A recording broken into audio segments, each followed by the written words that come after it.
السلام علیکم ویورز، آپ دیکھ رہے ہیں آزاد ڈیجیٹل، میں ہوں نوشین طارق۔ سی ایم کے پی کے سہیل آفریدی کی عمران خان سے ملاقات جہاں ایک ایشو بنا ہوا ہے، اس پر گورنر پنجاب نے بھی کہہ دیا ہے کہ ان کی ملاقات کروائی جائے، اس سے کوئی قیامت نہیں آ جائے گی، جبکہ وفاقی وزراء اس کے حوالے سے کچھ اور موقف دیتے نظر آ رہے ہیں۔ اس ملاقات کا معمہ کہاں جا کر حل ہوگا، یہ اونٹ کس کروٹ بیٹھے گا، اس پر بھی بات کریں گے۔ اس کے علاوہ 26 نومبر جارج کیس میں علیمہ خان کا جو ہے پاسپورٹ شناختی کارڈ بلاک، پبلک اکاؤنٹس منجمد کرنے کا حکم آ گیا ہے۔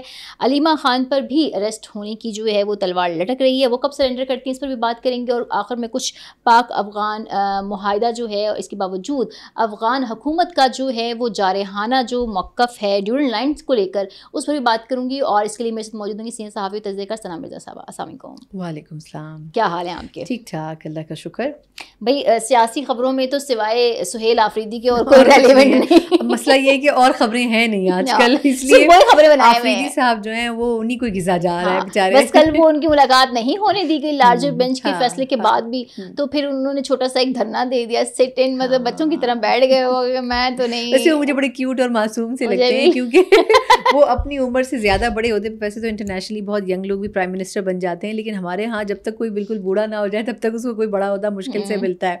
لیکن آفریدی صاحب کا جو میں سمجھ سکی ہوں آپ کا کویشچن بھی، بیسکلی وہ مجبور ہیں، کیونکہ اگر وہ پارٹی کے اندر لوگوں کے مشورے سنے تو ہر ایک کی طرف سے ان کو ایک اپنی فہرست فراہم کی گئی ہے۔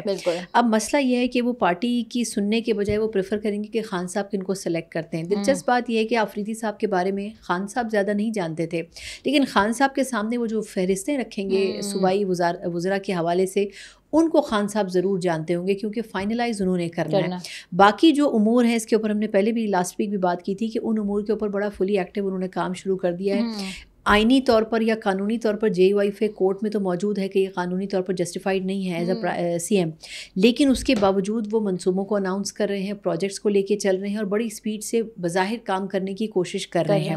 اور ابھی تک لوگوں نے ان کے اوپر اس لیے ہاتھ شاید نہیں ڈالا ہے کرٹیسائز کرنے یا ان کے حوالے سے، کیونکہ لوگ یہ دیکھنا چاہ رہے ہیں کہ وہ ٹیم کیا بناتے ہیں۔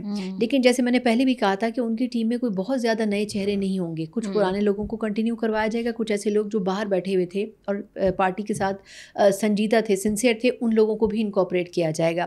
لیکن اس مرتبہ جو گروپ کابینہ میں حاوی رہے گا وہ عاطف خان صاحب، شہرام ترقی صاحب، اس قسم کا جو پورا لاٹ ہے وہ رہے گا۔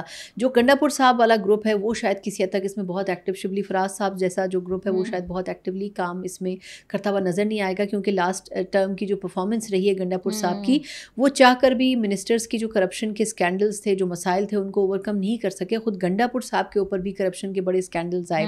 یہ الگ بات ہے کہ وفاق نے یا اداروں نے بہت زیادہ ان کے اوپر اس لیے ہاتھ تگڑا نہیں رکھا کیونکہ وہ دونوں جگہ پہ برابر ایک بیلنس کر کے چل رہے تھے۔ اب اگر ان کا انکلائنیشن ایک طرف ہوگا یعنی خان صاحب کی طرف، تو پھر ان کے اوپر بڑا ایک کرٹیکل چیک اینڈ بیلنس جو ہے وہ رکھا جائے گا ان کے تمام کاموں کے اوپر۔ اچھا سنا، یہ چیز تو تب ہوگی نا جب وہ کابینہ اناؤنس کریں گے۔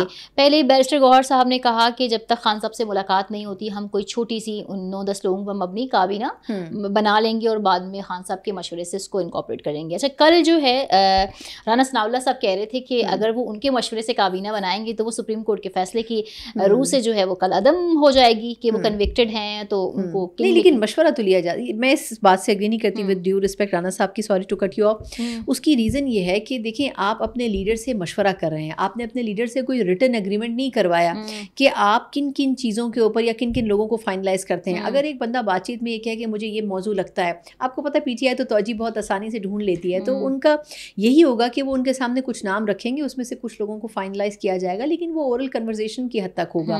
میرا نہیں خیال کہ اس کے اوپر کورٹ میں جایا جائے اور کورٹ ان کے حوالے سے خاص فیصلہ کرے۔ اس حوالے سے پشاور ہائی کورٹ جو ہے وہ موجود ہے، پاکستان تحریک انصاف جو ہے وہ پشاور ہائی کورٹ میں رجوع کر سکتی ہے، اور میرا خیال ہے کہ جو بھی مسائل ہوں گے وہ سیٹل ڈاؤن ہو جائیں گے۔ پشاور ہائی کورٹ آج کل بہت پازیٹیو ڈیسیجنز دے رہی ہے in relation to Pakistan Tehreek Insaf. بالکل۔ اچھا، اب جو ہے کچھ حالات جو ہیں وہ علیمہ خانم صاحبہ کے لیے بھی تھوڑے سے مجھے لگ رہا ہے اسٹرک ہو گئے ہیں۔ آج تو ان کے جو ہے وہ پاسپورٹ اور شناختی کارڈ اور اکاؤنٹ سے منجمد کرنے کا حکم ہے، تیسری بار میرا خیال سے یا چوتھی بار بار ان کو جو ہے وہ قلعدم مطلب گرفتار کر کے پیش کرنے کا حکم تھا. تو اب وہ کہہ رہی تھیں آج کہ میں یہیں موجود ہوں, مجھے گرفتار کر لیا جائے, حالانکہ میری پارٹی کہتی ہے کہ KPK میں آ جائیں. تو KPK بھی تو کوئی نو گو ایریا تو نہیں ہے ویسے. اچھا دیکھیں, اب سوال یہ اٹھتا ہے کہ علیمہ خان صاحبہ کے حوالے سے اب یہ کیوں ہو رہا ہے؟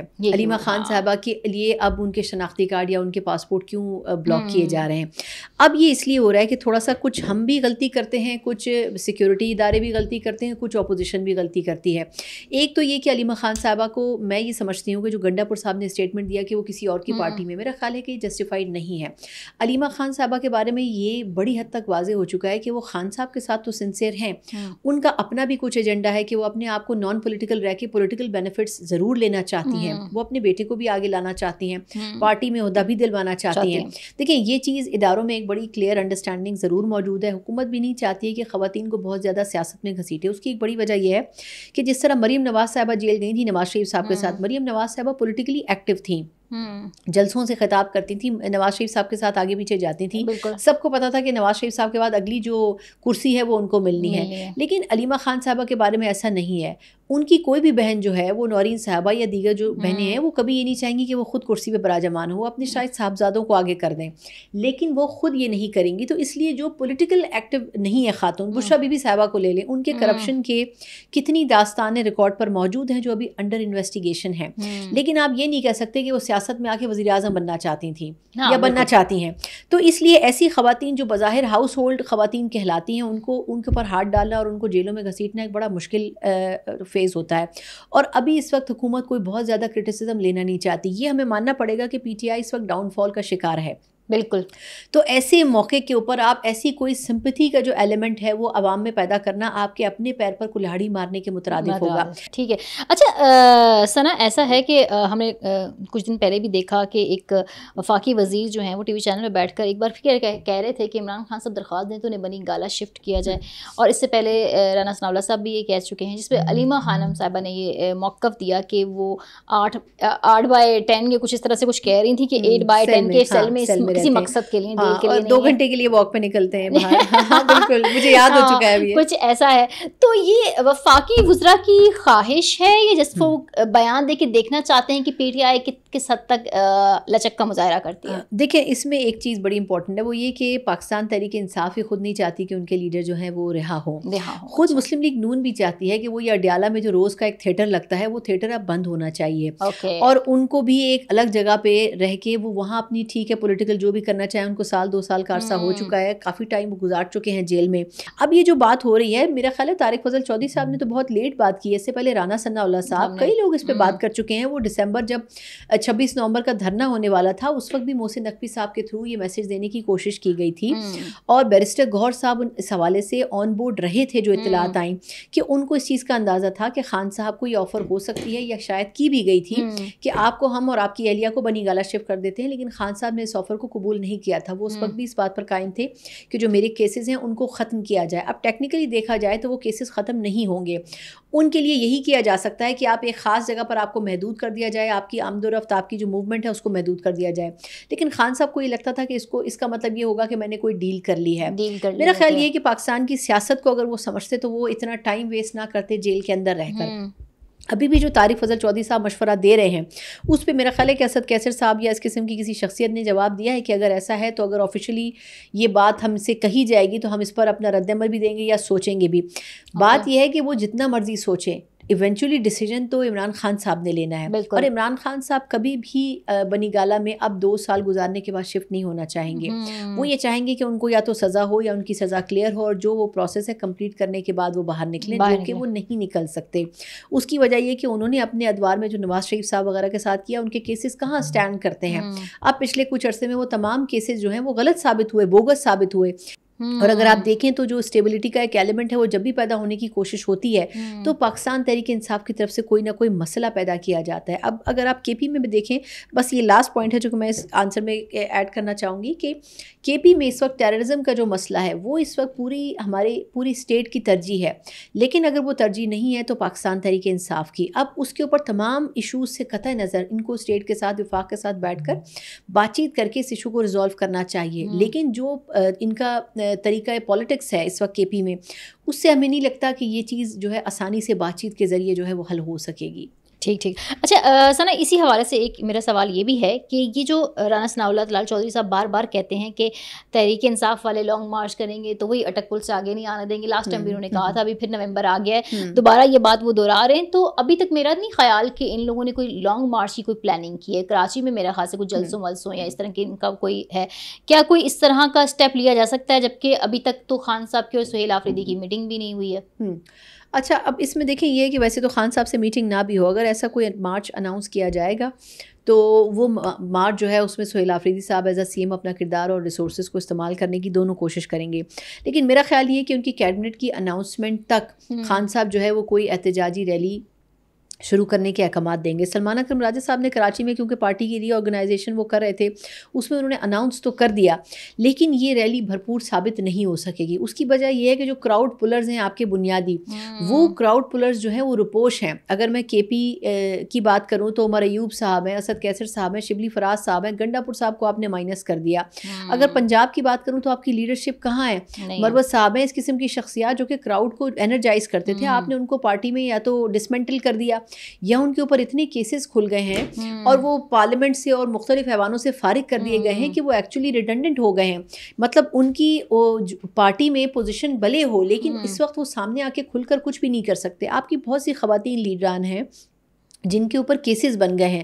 تو میرا خیال یہ ہے کہ ایسے موقع کے اوپر کسی قسم کی جو پولیٹیکل گیدرنگ ہے وہ کرنا پی ٹی آئی کے لیے ریلی ہو یا احتجاج ہو بڑا مشکل ہوگا. ہاں، انٹرسٹنگ ایلیمنٹ اس میں ایک یہ پیدا ہو سکتا ہے کہ بجائے اس کے کہ یہ سڑکوں پر احتجاج کریں، انہوں نے محمود اچکزئی صاحب کو نومینیٹ کیا ہے ایز این اپوزیشن لیڈر. میں سمجھتی ہوں کہ یہ بہت ہی انٹرسٹنگ ڈیسیجن ہے، اور اگر یہ خان صاحب کا اپنا ذاتی ڈیسیجن ہے تو انہوں نے یہ بہت بہترین کارڈ کھیلا ہے. اس کی وجہ یہ ہے کہ محمود اچکزئی صاحب پارلیمنٹ میں بہت ووکل ہیں. اگر پوری اپوزیشن پارلیمنٹ کے اندر اکٹھی ہو جاتی ہے اور محمود اچکزئی صاحب جو کہتے ہیں اس کو فالو کر لیتی ہے تو یہ گورنمنٹ کو بڑا ٹف ٹائم دیں گے. محمود اچکزئی صاحب کی ایک اپنی ویلیو ہے پیپلز پارٹی اور نون لیگ کے نظر میں، سیاسی کوئی رستہ نکالیں گے وہ نکال پائیں گے. وہ ایک مزاحمتی سیاست کرنے والے انسان ہیں، اور میرا خیال یہ ہے کہ وہ ایگریسو پالیٹکس کرتے ہیں. پی ٹی آئی بھی یہی چاہتی ہے، کیونکہ جو ان میں نیگوسیشن کرنے والے لوگ تھے ان کو تو پی ٹی آئی کے جو بانی چیئرمین انہوں نے پہلے ہی بہت پیچھے کر دیا. وہ لوگ اب خاموش ہیں، بار بار مذاکرات کی بات کرتے ہیں، لیکن جب تک خان صاحب یہ چاہتے ہیں کہ ایگریشن ہو، لوگوں کا ایک سیلاب آئے اور ان کو رہائی ممکن ہو جائے. لیکن جو لیگل ڈیو پروسیس ہے جب تک وہ اس کو فالو نہیں کریں گے یہ ممکن نہیں ہوگا. لیکن come again to the point, Mahmood Achakzai صاحب کے آنے کے بعد سب سے بڑی چیز یہ ہوگی کہ آیا P T I J you آئی فے کو اس الائنس کا حصہ بنا پاتی ہے یا نہیں. اگر آپ کو یاد ہو تو کچھ مہینے پہلے غالباً جنوری یا فیبرری کے قریب اس پوری اپوزیشن نے تحریک تحفظ آئین پاکستان سو کالڈ انہوں نے بنائی تھی، اور اس میں انہوں نے ایک الائنس بنایا تھا. انہوں نے کہا تھا کہ پورے ملک میں ہم احتجاجی تحریک شروع کریں گے اور رمضان کے بعد سب کچھ تبدیل ہو جائے گا، لیکن وہ کچھ بھی نہیں ہو سکا. اس کی وجہ یہ کہ جے یو آئی فے نے لاسٹ مومنٹ کے اوپر اپنی کنسنٹ اس میں ایڈ نہیں کی. اسٹریٹس کے اوپر ڈنڈے کھانے کے لیے صرف پی ٹی آئی موجود نہیں ہو سکتی تھی، اور پی ٹی آئی کے لوگ 26 نومبر کے بعد پہلے ہی بہت ڈر چکے ہیں. بالکل، صرف کے پی کے اوپر آپ ڈیپینڈنٹ نہیں ہو سکتے. تو اس کے لیے بڑا ضروری ہے کہ اس پورے الائنس کو اکٹھا کرنے کے لیے محمود اچکزئی صاحب اگر جے یو آئی فے کو شامل کر لیتے ہیں تو یہ ان کی بہت بڑی اچیومنٹ ہوگی، اور اگر ایسا ہوتا ہے تو پھر یہ بھرپور اپوزیشن جو ہے وہ افیکٹو ہوگی. بٹ مجھے نہیں لگتا کہ 2025 میں یہ ہو سکے گا. اوکے، اچھا بالکل آخری کوشچن، ٹائم تو بالکل ہمارا ختم ہی ہو گیا، لیکن میں یہ سوال ضرور کرنا چاہتی ہوں کہ یہ پاک افغان جو کشیدگی ہے، بظاہر دوحہ معاہدے کے بعد ہمیں تھوڑی سی جو ہے وہ امن نظر آ رہا ہے، لیکن ہم نے دیکھا کہ ان کے وزیر دفاع نے ڈیورنڈ لائن کے حوالے سے جو ہے یا اس کی قانونی حیثیت کے حوالے سے بڑا سخت موقف اپنایا ہے. آلدو کہ پہلے بھی افغان حکومتیں جو تھیں وہ ڈیورنڈ لائن کی قانونی حیثیت کو تسلیم نہیں کرتی تھیں، لیکن اس دفعہ جتنا وہ جارحانہ ان کا وہ ہے، آپ کو لگتا ہے کہ اس سے وہ مسائل حل ہو جائیں گے جو ہم کرنے جا رہے ہیں؟ افغان مہاجرین کو بھیجنا، یہ پاسپورٹ ان کا باقاعدہ ڈیٹا انٹری اور یہ بایو میٹرک کی جو باتیں ہو رہی ہیں وہ پاسبل ہوں گی پاکستان کے لیے کرنا، جبکہ وہ لوگ تو ابھی اس ڈیورنڈ لائن کے ہی موقف پر بڑا ایک جارحانہ وہ لیے ہوئے ہیں نا. دیکھیں ڈیورنڈ لائن جو ہے، ہاں بالکل، ڈیورنڈ لائن جو ہے وہ افغانستان نے کبھی تسلیم نہیں کی، اور اس کی یہ وجہ نہیں کہ یہ کوئی سائیکولوجیکل ایشو ہے. اس کی صرف ایک وجہ ہے کہ اس کے راستے وہ جب چاہیں پاکستان میں آ اور جا سکتے ہیں، جب چاہیں اسمگلنگ کر سکتے ہیں. یہاں سے نان کسٹم مٹیریل جو ہے، جو بہت بڑی مطلب افغانستان میں جتنی بھی گوڈس جاتی ہیں جو وہاں ایکسپورٹ کی جاتی ہیں، وہ ان لیگل پروسیس کے تھرو بھی پاکستان کے تھرو جاتی ہے. کس پوائنٹ سے آپ کہاں جاتے ہیں؟ مطلب افغانستان نے تو کبھی سمجھا ہی نہیں کہ پاکستان